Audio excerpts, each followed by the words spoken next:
Hello నమస్తే everyone, నేను మీ Nanditha dietitian. ఈరోజు మనం గట్ హెల్త్ గురించి డిస్కస్ చేద్దాం. సో అసలు గట్ అంటే ఏంటి, గట్ రిలేటెడ్ ఇష్యూస్ ఎందుకు వస్తున్నాయి, గట్ రిలేటెడ్ ఇష్యూస్ రావడం వలన మనకు వచ్చే మన హెల్త్ పరంగా మనం ఎలాంటి ఛాలెంజెస్ ఫేస్ చేస్తామో ఈరోజు మనం డిస్కస్ చేద్దాం. అసలు గట్ అంటే ఏమిటి? గట్ అంటే ఏం లేదండి, మన large and small intestine.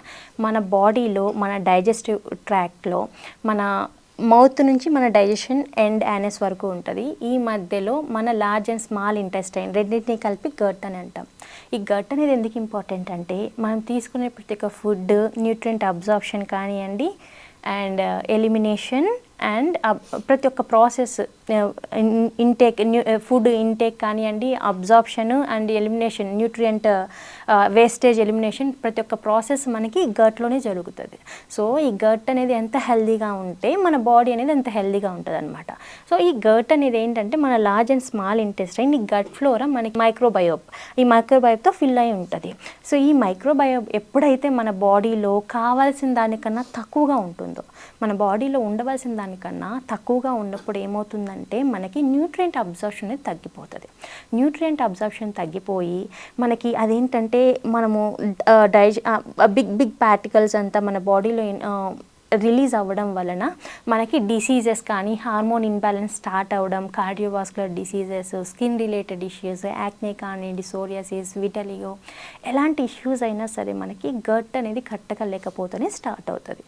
And మనం పుట్టినప్పటి నుంచి మనము బ్రతికున్నంత కాలం కనీసం 47,000 ఆఫ్ టన్స్ ఫుడ్ వరకు మనము త్రూ గట్టు ద్వారానే మనము మన large and small intestine through ద్వారానే మన బాడీలో ప్రతి ఒక్క ఆర్గానికి న్యూట్రియంట్ అబ్జార్ప్షన్ వెళ్తుంది. కాబట్టి మనం తీసుకునే ప్రతి ఒక్క ఫుడ్ అబ్జార్ప్షన్ దాంట్లోనే స్టార్ట్ అవుతుంది. కాబట్టి మన గట్ ఎంత హెల్దీగా ఉంటే మనము అంత హెల్దీగా ఉండొచ్చు. సో ఫర్ ఎగ్జాంపుల్ ఇప్పుడు మనం చెప్పుకున్నట్లు చాలా వరకు గట్ ఇష్యూస్ అంటే ఎలాంటి హెల్త్ ఇష్యూస్ అయినా సరే మన గట్లోనే స్టార్ట్ అవుతాయి. కాబట్టి ఆ గట్ హెల్తీగా ఉండడానికి ఎలాంటి న్యూట్రియంట్స్ ఇంపార్టెంటో ఇప్పుడు మనం మాట్లాడుకుందాం. ఆల్రెడీ నేను మీకు డిస్కస్ చేసినట్టు ఏంటంటే మన లార్జ్ అండ్ స్మాల్ ఇంటెస్టైన్, ఆ గట్ ఫ్లోరా అనేది మైక్రోబయోబ్తో ఫిల్ అయి ఉంటుంది. ఆ మైక్రోబయోబ్ అనేది మనం నేచురల్గా ఎలా ఇంప్రూవ్ చేసుకోవాలి అంటే మనం తీసుకునే ఫుడ్లో ప్రీ అండ్ ప్రోబయాటిక్స్ ఎక్కువగా తీసుకోవడం వలన అండ్ ఫైబర్ రిచ్ ఫుడ్స్ ఎక్కువ తీసుకోవడం వలన అండ్ ఫెర్మెంటెడ్ ఫుడ్ తీసుకోవడం వలన మనకి ఏమవుతుందంటే మన గట్ ఫ్లోరా అనేది హెల్దీగా ఉంటుంది. సో ఇప్పుడు మనము ఈ ప్రీ అండ్ ప్రోబయాటిక్స్ ఎలా దొరుకుతాయంటే మనకి ప్రోబయాటిక్స్ కర్డ్లో ఉంటుంది, ప్రీబయాటిక్స్ ప్లాంట్ బేస్డ్ ఫైబర్లో ఉంటుంది. సో మనం తీసుకునే డైట్లో ఎక్కువగా plant based foods, any plant based foods ఎక్కువగా ఇంక్లూడ్ చేసుకోవాలి. దీంతోపాటు ఫెర్మెంటెడ్ ఫుడ్ అంటే మనకి ఏంటంటే ప్రోబయాటిక్స్. సో ఈ ఫెర్మెంటెడ్ ఫుడ్ మనకి ఫర్ ఎగ్జాంపుల్ ఫెర్మెంటెడ్ రాగి జావా తీసుకోండి, ఫెర్మెంటెడ్ ఎనీ ఫుడ్, ఫెర్మెంటెడ్ రాగి జావా కానీ అండ్ ఫ్రెష్ పికిల్స్, మనము లెమన్ పికిల్ కానీ ఇంట్లో పెద్దవాళ్ళు వేస్తూ ఉంటారు. ప్రాసెస్ డిఫరెంట్గా ఉంటుంది అనమాట, ఎండలో ఎండబెట్టి. సో అదేంటంటే మన ఫ్రెష్గా ఆ ప్రాసెస్ అనేది కరెక్ట్గా ఉంటుంది కాబట్టి ఇది ఫ్రెష్ ప్రోబయాటిక్. సో అది కూడా ఏమవుతుందంటే మన గట్ మైక్రోబయోబ్ని నేచురల్గా ఇంప్రూవ్ చేయడానికి యూజ్ అవుతుంది. అండ్ దీంతోపాటు మనం తీసుకునే డైట్లో omega-3 ఫ్యాటీ యాసిడ్స్ కూడా బాగుండాలి. omega-3 ఫ్యాటీ యాసిడ్స్ అంటే మనకి చియా సీడ్స్ కానివ్వండి, ఫ్లాక్ సీడ్స్, దీంతోపాటు ఫిష్, ఇలాంటివన్నీ ఎక్కువ తీసుకోవడం వలన మనకి మన బాడీకి కావాల్సిన omega-3 ఫ్యాటీ యాసిడ్స్ అనేటివి కరెక్ట్గా వస్తాయి అన్నమాట. సో మన గట్ హెల్త్ అనేది ఇంప్రూవ్ చేసుకోవడానికి, మన గట్ హెల్త్ అనేది కరెక్ట్గా ఉండడానికి మనం తీసుకునే ఫుడ్లో ఎక్కువగా pre and probiotics, fibres, fermented foods, దీంతోపాటు omega-3 ఫ్యాటీ యాసిడ్స్ అనేటివి కరెక్ట్గా తీసుకోవాలి. ఇవన్నీ తీసుకుంటేనే మన గట్ హెల్త్ కరెక్ట్గా ఉంటుంది. మన గట్ హెల్త్ కరెక్ట్గా ఉంటే మనము 90% మనకు వచ్చే డిసీజ్ని మనం ప్రివెంట్ చేసుకోవచ్చు. అండ్ దీంతోపాటు చాలామంది ఇప్పట్లో అయితే చిన్న వయసు నుంచి పెద్దవాళ్ళ వరకు ఎక్కువగా టీనేజ్ పిల్లల్లో మనం చూస్తూ ఉంటాం, ఎక్కువ డిప్రెషన్గా ఫీల్ అవుతూ ఉంటారు. ఎందుకంటే డిప్రెషన్ కూడా మన గట్ అనేది హెల్దీగా లేకపోతే మనకి వస్తుంది. ఎందుకంటే మన గట్లో సర్టైన్ హార్మోన్స్ అనేవి ప్రొడ్యూస్ అవుతాయి అన్నమాట, హ్యాపీ హార్మోన్స్ కానివ్వండి. అండ్ దీంతోపాటు సెరటోనిన్, మనకి బ్రెయిన్ని యాక్టివ్గా ఉంచే హార్మోన్స్ అన్నీ మనకి ఇంటెస్టైన్లోనే ప్రొడ్యూస్ అవుతాయి.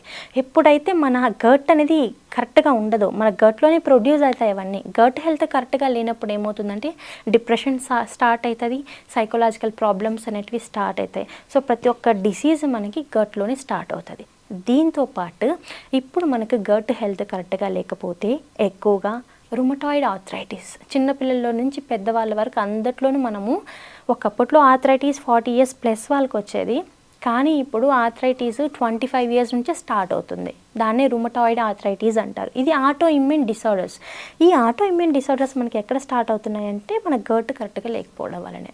సో మన గట్ కరెక్ట్గా లేకపోవడం వలన ఫస్ట్ పెయిన్స్ వస్తాయి, రుమటాయిడ్ ఆర్థరైటిస్ వస్తుంది, దీంతో పాటు మూడ్ స్వింగ్స్ వస్తాయి, డిప్రెషన్ వస్తుంది, హార్మోన్ ఇన్బ్యాలెన్సెస్, పీసీఓఎస్ కానివ్వండి, పీసీఓడి కానివ్వండి, thyroid issues, certain type of cancers, దీంతోపాటు కార్డియోవాస్కులర్ డిసీజెస్, ప్రతి ఒక్కటి మనకి మన గట్ హెల్త్ కరెక్ట్గా లేకపోతేనే స్టార్ట్ అవుతుంది.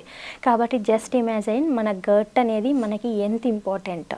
మన గట్ ఎంత హెల్తీగా ఉంటే మనము అంత హెల్తీగా ఉంటాము. మన ఆలోచన విధానం కానివ్వండి, మన వే ఆఫ్ బిహేవియర్ కానీ, మన థాట్స్ కానీ అంత క్వాలిటీగా ఉండాలి అంటే మన గట్ అనేది హెల్తీగా ఉండాలి.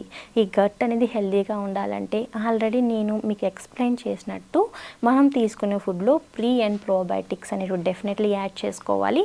అండ్ ఈ ప్రీ అండ్ ప్రోబయోటిక్స్ కానీ ఇవేంటంటే మనకి ఈ గట్ మైక్రోబయోమ్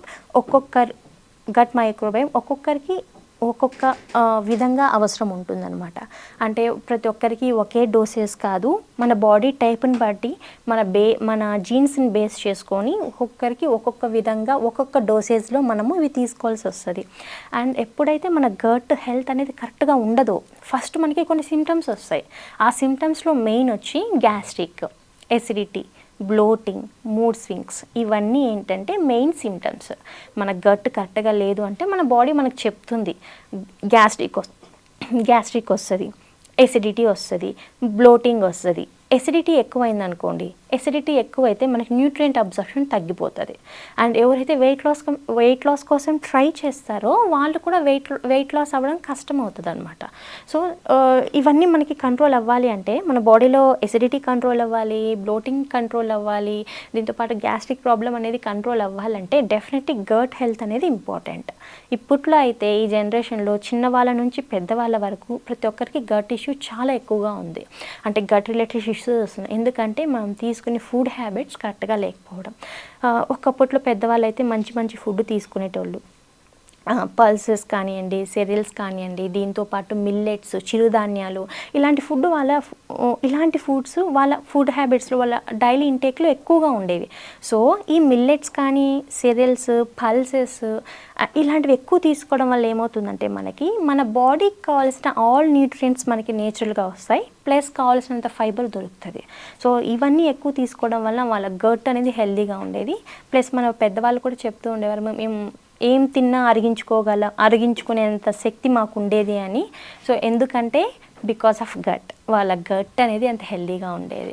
అండ్ దీంతోపాటు ఇప్పుడు మనం తీసుకునే ఫుడ్లో క్వాలిటీ అనేది తగ్గిపోతుంది. ప్లస్ మనం తీసుకునే ఫుడ్లో ఎక్కువగా packaged foods, junk foods, sodium rich foods ఇవన్నీ ఎక్కువ తీసుకోవడం వలన ఇది మన గట్ని చాలా వరకు డ్యామేజ్ చేస్తుంది. అంటే మన గట్ ఫ్లోరా దెబ్బ తినడం వలన మన బాడీలో న్యూట్రియంట్ అబ్జర్ప్షన్ తగ్గిపోయి చిన్న వయసు నుంచే డిసీజెస్ అనేటివి స్టార్ట్ అవుతున్నాయి అన్నమాట. అండ్ ఇంకొకటి ఏంటంటే మనము ఎనీ ప్రిజర్వేటివ్ ఫుడ్ తీసుకున్నప్పుడు కొన్ని ప్రిజర్వేటివ్ ఫుడ్స్లో కెమికల్స్ అనేటివి, కొన్ని హార్ష్ కెమికల్స్ అనేటివి కూడా ఇంక్లూడ్ అయ్యి ఉంటాయి. సో అవన్నీ తీసుకోవడం వలన గట్ ఫ్లోరా నేచురల్గా డ్యామేజ్ అయిపోతుంది. సో గట్ ఫ్లోరా డ్యామేజ్ అయినప్పుడు డెఫినెట్లీ డిసీజ్ అనేటివి వస్తాయి. కాబట్టి మనము మన గట్ హెల్త్ని డెఫినెట్లీ ఇంప్రూవ్ చేసుకోవాలి. గట్ అనేది ఎంత హెల్తీగా ఉంటే మనకి 90% డిసీజెస్ రావు. ఇన్ కేస్ మన ఏమైనా డిసీజెస్ వచ్చినా సరే బై జీన్స్ కానివ్వండి, లేకపోతే ఇంకేదైనా అదర్ ఫ్యాక్టర్స్ వల్ల మనకి డిసీజెస్ వచ్చినా ఆ డిసీజ్ని మనం ప్రివెంట్ చేసుకోవడానికి మనం ఫస్ట్ గట్ని హీల్ చేసుకోవాలి. ప్లస్ మనం తీసుకునే ఫుడ్లో మోడిఫికేషన్స్ కొన్ని చేసుకోవడం వలన మన ఏదైనా సరే న్యూట్రిషనల్ రిలేటెడ్ డిసార్డర్స్ ఏమొచ్చినా సరే మనము ప్రివెంట్ చేసుకోవచ్చు. అండ్ దీంతో పాటు మనము మన గట్ అనేది కరెక్ట్గా ఉంచడానికి ప్రీ అండ్ ప్రోబయోటిక్స్ అనేటివి ఎంత ఇంపార్టెంటో, దీంతోపాటు ప్లాంట్ బేస్డ్ ఫుడ్స్ కానివ్వండి, ఫైబర్ ఇలాంటివి ఎంత ఇంపార్టెంటో దాంతోపాటు ఎక్సర్సైజ్ కానీ యోగా కానీ అంతే ఇంపార్టెంట్. ఫిజికల్ ఎక్సర్సైజ్ అనేది మన హార్మోన్స్ మీద మంచి పాజిటివ్ ఎఫెక్ట్ చూపిస్తుంది కాబట్టి, మన గట్ మీద పాజిటివ్ ఎఫెక్ట్ చూపిస్తుంది కాబట్టి మన డైలీ రొటీన్లో కనీసం 30 నుంచి 40 మినిట్స్ వరకు మనము ఫిజికల్ ఎక్సర్సైజ్ చేయాలి. ఫిజికల్ ఎక్సర్సైజ్ ఎంత బాగా చేస్తే మనము మన వెయిట్ని కంట్రోల్ చేసుకోవచ్చు, మన గట్ హెల్త్ని ఇంప్రూవ్ చేసుకోవచ్చు, అండ్ సర్టన్ టైప్ ఆఫ్ క్యాన్సర్స్ని ప్రివెంట్ చేయొచ్చు. దాంతోపాటు మన సైకలాజికల్గా మనము ఫిట్గా ఉండొచ్చు, ఎమోషనల్గా ఫిట్గా ఉండొచ్చు, అండ్ డిప్రెషన్ లాంటి ప్రాబ్లమ్స్ని మనం కంట్రోల్ చేసుకోవచ్చు. సో మన డైలీ రొటీన్లో మనం తీసుకునే ఫుడ్తో పాటు ఎక్సర్సైజ్ అనేది మ్యాండేటరీ. దీంతోపాటు మనకి మెడిటేషన్ కనీసం డైలీ ఒక 10 మినిట్స్ మెడిటేషన్ చేయడం వలన మన పాజిటివ్ థాట్స్ అనేటివి ఇంప్రూవ్ అవుతాయి. అండ్ మన ప్రతి ఒక్క ఆర్గాన్కి, ప్రతి ఒక్క సెల్కి ఆక్సిజన్ సప్లై కరెక్ట్గా ఉంటుంది కాబట్టి సైకలాజికల్గా, ఎమోషనల్గా మనం ఫిట్గా ఉంటాం, అండ్ అవేర్నెస్ వస్తుంది, డిప్రెషన్ అనేది తగ్గుతుంది. సో ఈరోజు మనం మాట్లాడుకున్నట్లు మన గట్ హెల్త్ ఎంత ఇంపార్టెంటో తెలుసుకున్నాం కదా. గట్ హెల్త్ ఎంత హెల్తీగా ఉంటే, గట్ హెల్త్ అనేది ఎంత బాగుంటే మనకి డిసీజెస్ అనేటివి 90% వరకు రాకుండా ప్రివెంట్ చేసుకోవచ్చు. అండ్ 90% వరకు డిసీజెస్ బార్న్ కూడా గట్ కరెక్ట్గా లేకపోతేనే వస్తాయి కాబట్టి మన గట్ అనేది హెల్తీగా ఉండాలి. సో ప్రీ అండ్ ప్రోబయోటిక్స్ మనం మాట్లాడుకున్నట్లు కొంతమంది అంటూ ఉంటారు ఫెర్మెంటెడ్ ఫుడ్స్ అంటే మనకి ఇడ్లీ అండ్ దోశ కూడా వస్తుంది కదా మన సౌత్ ఇండియాలో అంటే. కానీ మనము ఇడ్లీ అండ్ దోశ చేసినప్పుడు ఏమవుతుందంటే మనం రైస్ కూడా యూస్ చేస్తున్నాం, అండ్ రిఫైన్డ్ రైస్ వాడుతున్నాం ఎక్కువగా, అండ్ రిఫైన్డ్ దాల్ వాడుతున్నాం.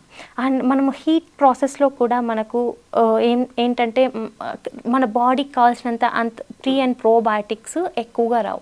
అండ్ ఫర్ ఎగ్జాంపుల్ కొంతమందిని మనం అబ్జర్వ్ చేస్తే డైలీ ఇడ్లీ తింటూ ఉంటారు, దోశ తింటూ ఉంటారు, ఫెర్మెంటెడ్ ఫుడ్ తింటూ ఉంటారు, బట్ వాళ్ళు తిన్నా సరే వాళ్ళకి గ్యాస్ట్రిక్ తగ్గదు, ఎసిడిటీ తగ్గదు, బ్లోటింగ్ తగ్గదు, అండ్ డే మొత్తం యాక్టివ్గా ఉండరు. ఎందుకంటే పర్సన్ టు పర్సన్ బాడీ టైప్ని బట్టి effect, pre and probiotics effect అనేది డిఫరెంట్గా ఉంటుంది. కాబట్టి ఇడ్లీ అండ్ దోశ కన్నా మనం తీసుకునే ఫుడ్లో ఎక్కువగా రిమైనింగ్ ఫెర్మెంటెడ్ ఫుడ్స్ అంటే రాగి జావా తీసుకోవచ్చు. రాగి Java is a healthiest option. ఎందుకంటే ఫెర్మెంటెడ్ రాగి జావా తీసుకోవడం వలన మన గట్ హెల్త్ ఇంప్రూవ్ అవ్వడంతో పాటు మన బాడీకి కావాల్సిన ఐరన్ వస్తుంది, కాల్షియం వస్తుంది. చిన్నపిల్లల నుంచి పెద్దవాళ్ళ వరకు ప్రతి ఒక్కరికి రాగి అనేది ఒక హెల్దీ ఆప్షన్. కాబట్టి మనం ఫెర్మెంటెడ్ రాగి జావా తీసుకోవచ్చు, ఫెర్మెంటెడ్ ఓట్స్ తీసుకోవచ్చు. దీంతోపాటు చద్దన్నం అంటారు. చద్దన్నం అంటే పెరుగులో మనము ముందు రోజు లెఫ్ట్ ఓవర్ రైస్ని సోక్ చేసి నెక్స్ట్ డే బ్రేక్ఫాస్ట్గా తీసుకోవడం. క్వాంటిటీ అనేది మెజర్ చేసుకోవాలి. ఎందుకంటే రైస్ అగైన్ ఎక్కువగా తీసుకున్నా సరే మన వెయిట్ గెయిన్ అయ్యే ఛాన్సెస్ ఉంటాయి కాబట్టి quantity and measurement is important. Fermented curd rice కూడా మనకి చాలా హెల్దీ ఆప్షన్. మన పెద్దవాళ్ళు చెప్పినట్టు పెద్దల మాట చద్దన్నం మూట అన్నట్టు. సో చద్దన్నం తింటే మన ఒంటికి అంత మంచిదన్నమాట. మన ఆరోగ్యాన్ని మనము కాపాడుకోవడానికి, ఇంప్రూవ్ చేసుకోవడానికి అంత మంచిది. కాబట్టి మనం తీసుకునే ఫుడ్లో డెఫినెట్లీ ఈ ఫుడ్స్ అనేటివి యాడ్ చేసుకుందాం. మన గట్ హెల్త్ని ఇంప్రూవ్ చేసుకుందాం. దీనివల్ల ఎమోషనల్గా అండ్ ఫిజికల్గా ఫిట్గా ఉండొచ్చు. 90% డిసీజెస్ రాకుండా ప్రివెంట్ చేసుకోవచ్చు. సైకలాజికల్గా ఫిట్ ఉండొచ్చు. ఎమోషనల్ వెల్బీయింగ్ అనేది కరెక్ట్గా ఉంటుంది. దీంతోపాటు hydrating body is very important. కనీసం రోజుకి more than 2 litres of water తీసుకోవాలి. వాటర్ బాగా తీసుకుంటే బోవెల్ మూమెంట్ కరెక్ట్గా ఉంటుంది, గట్ హెల్త్ కూడా కరెక్ట్గా ఉంటుంది, అండ్ మన స్కిన్ హెల్త్ కూడా కరెక్ట్గా ఉంటుంది. కాబట్టి వాటర్ కూడా కరెక్ట్గా తీసుకోవాలి. సో ఈరోజు మనం ఒక మంచి టాపిక్ గురించి డిస్కస్ చేసుకున్నాం కదా. ఇంకొక రోజు మళ్ళీ ఇంకొక మంచి టాపిక్తో కలుద్దాం. అప్పటి వరకు నమస్తే.